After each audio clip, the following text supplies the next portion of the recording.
Hi, I am Will Bernholtz here with Energy Dialogues, and today we're speaking with some of the top speakers from the Permian Energy Dialogues coming up in Austin on September 15th and 16th.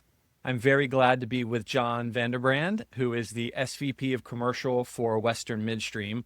Jon, thank you so much for being with us today. It's a pleasure. Thank you, Will.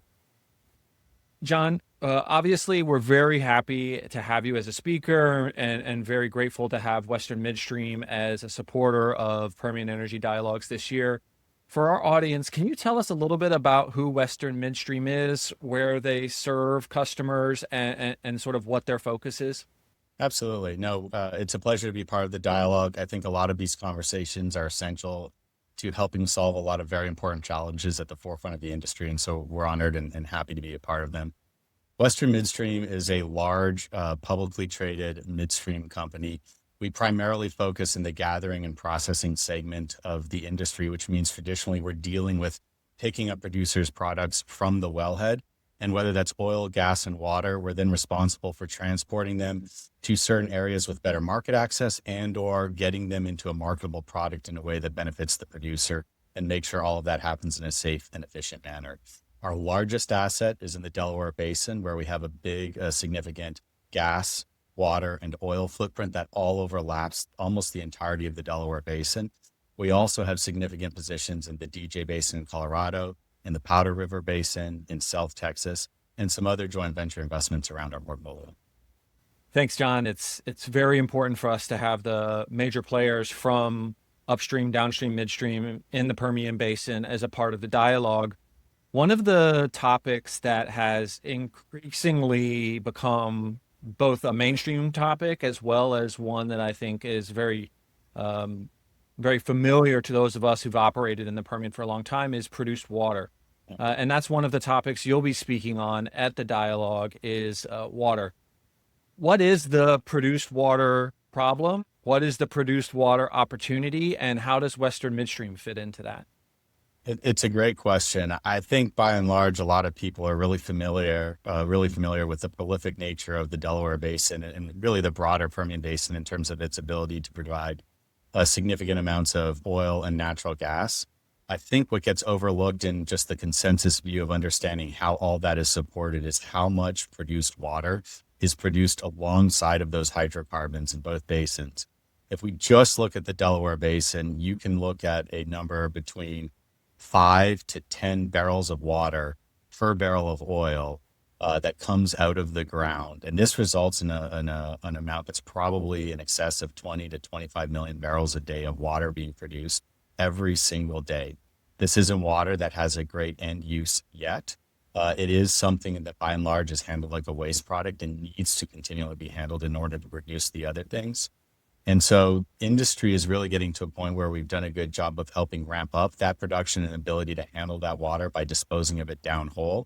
But we really are at the Rubicon of a moment to figure out other ways to continue to support that long term in a way that supports not only producers, but supports in a way of actually responsibly handling that water over time. That challenge is going to get larger as we continue to inject all of that downhole. The dynamic around available pore space, the dynamic around pore pressure and where and how we move water is really counting on companies to figure out larger scale infrastructure ways with long-term partners and dealing with it in a much more proactive and thoughtful manner. I imagine that this is an area where there's growth and opportunities and new technologies. Is there anything coming or anything that's happened recently that's exciting? What kind of progress are we seeing when it comes to solutions for this?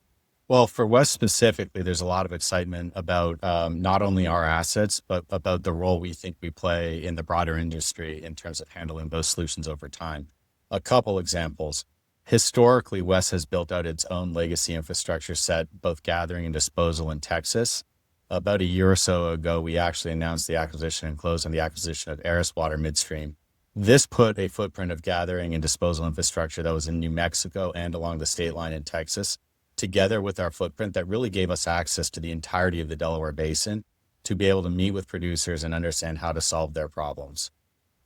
We believe that there's a tremendous amount of growth that's going to go forward on integrating those systems and also growing it to continue to handle larger and larger amounts of water. Today, we're also investing significant amounts of capital in what I'd really consider to be cutting edge applications of how we integrate that system and develop new infrastructure.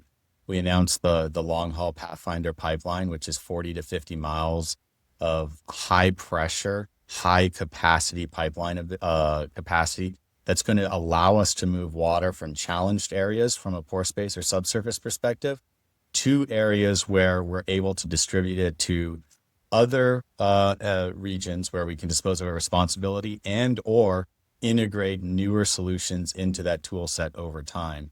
That's a really interesting pipeline because we can get over 1 million barrels a day if we really start to expand that of water aggregated at one point and delivered in a consistent, reliable fashion over time. I think that highlights just the incredible amount of infrastructure that we have across the basin to handle all this water. As we move forward, we kind of have two views. You're never going to be able to responsibly handle all of this water and get rid of all of the disposal over time. We acknowledge that if done right, that's going to necessarily be a part of the tool set that we have over time. But we have a strong view that it's not enough to handle the productive growth that's coming from the basin, the producers alone. And so we're also really proud that we've been pioneers in really advancing a beneficial reuse technology, and we're working through the regulatory framework to make sure that that comes to bear. We're working through the discussions with the producers to make sure they understand that technology and how we can apply it.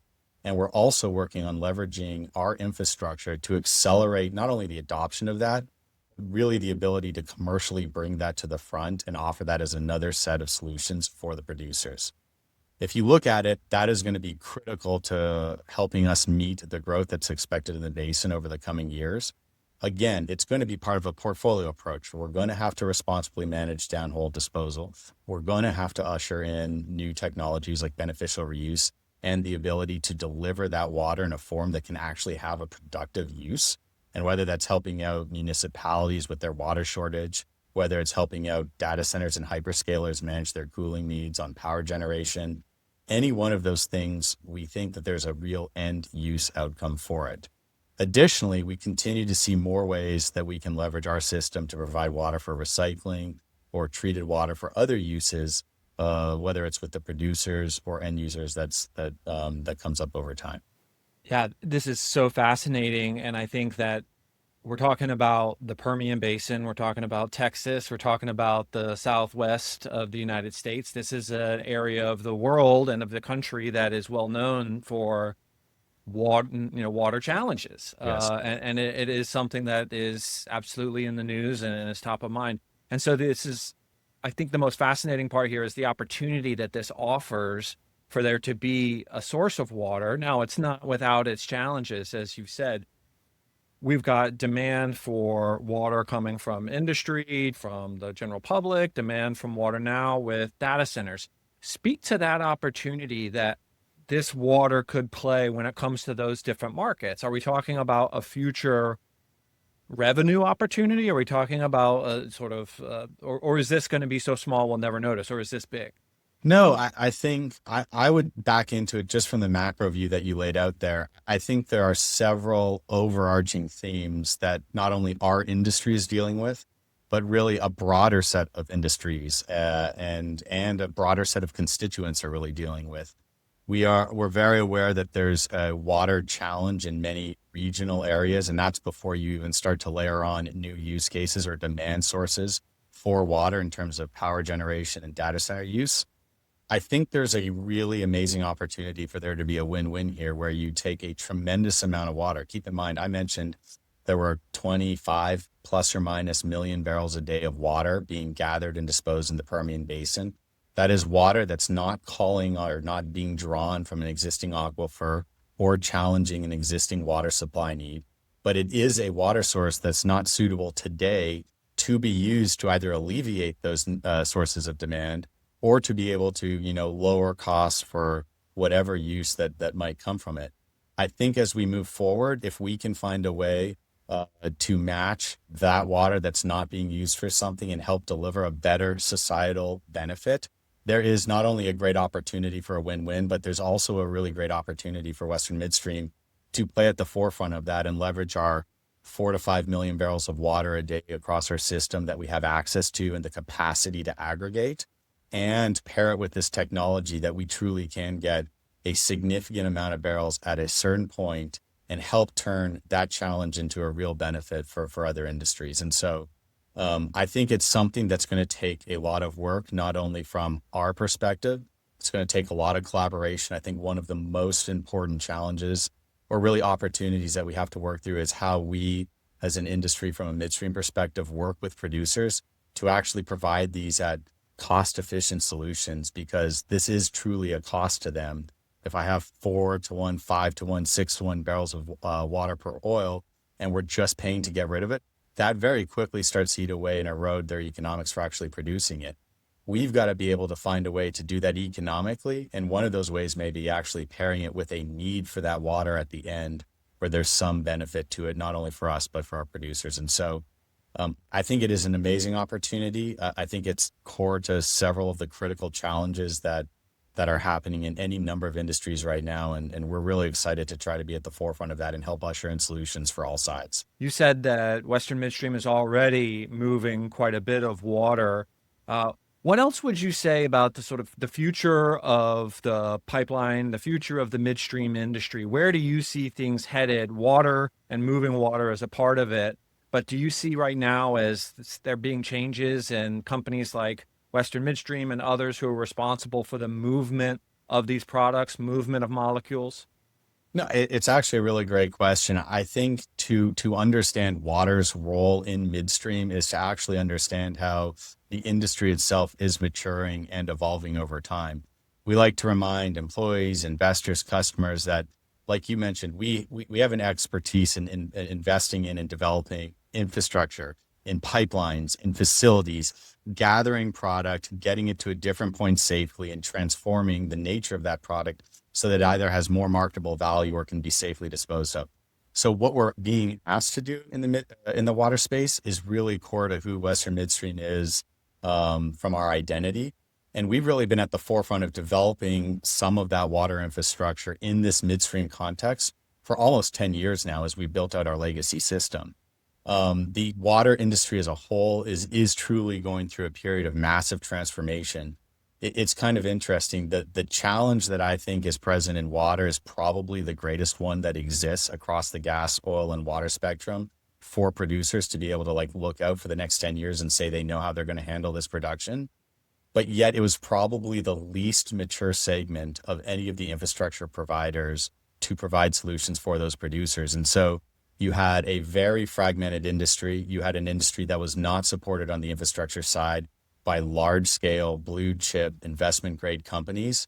And Western's really been at the forefront of helping pull that business model into align with its existing business operations, but also do it in a way that's responsible for the long term.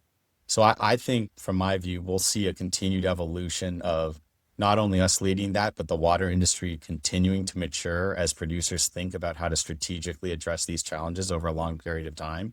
And I really do think you're going to see a further alignment of producers trying to solve gas, oil, and water together in a way that gives them the best netbacks and the best flow assurance. So I think the evolution is ongoing. I think as we think about bringing in new technologies and new solutions, that's really the forefront of where we'll go next. In that world, you're going to need to have scale. You're going to need to have strong customer relationships and the ability to solve their problems. And you're really going to need to be a large scale company that can invest a tremendous amount of capital and put a blue chip balance sheet behind it, because that's what producers want. So coming up at the Permian Energy Dialogues, you're on a panel with Chevron as well as with WaterBridge. What questions are you hoping to hear your colleagues on the panel answer? What are some of the things you're hoping to ask folks at the Permian Energy Dialogues? I think a couple. I think, like we just talked about, there's this evolution going on, which means there's no well-trodden path that we know we're going to go down. Certainly from Western's perspective, we think we're really uniquely positioned to take on these challenges, deliver value to producers, but also do it in a way that's helping societies broadly, and also some of these other industries face really important critical challenges. And I think when you're going through an evolution, it's really important to do two things: understand what else is going on there, but also understand that this is going to take a certain amount of partnership not just from midstream among itself, but also midstream to upstream, because that's going to be a relationship that has to be in place for many, many years. I think the thought process of producers is changing. I think what they think about from a relationship or a partnership is changing. And so it'll just be interesting to check in and understand how that's developed and what we think the next steps there are in terms of that maturation. Great.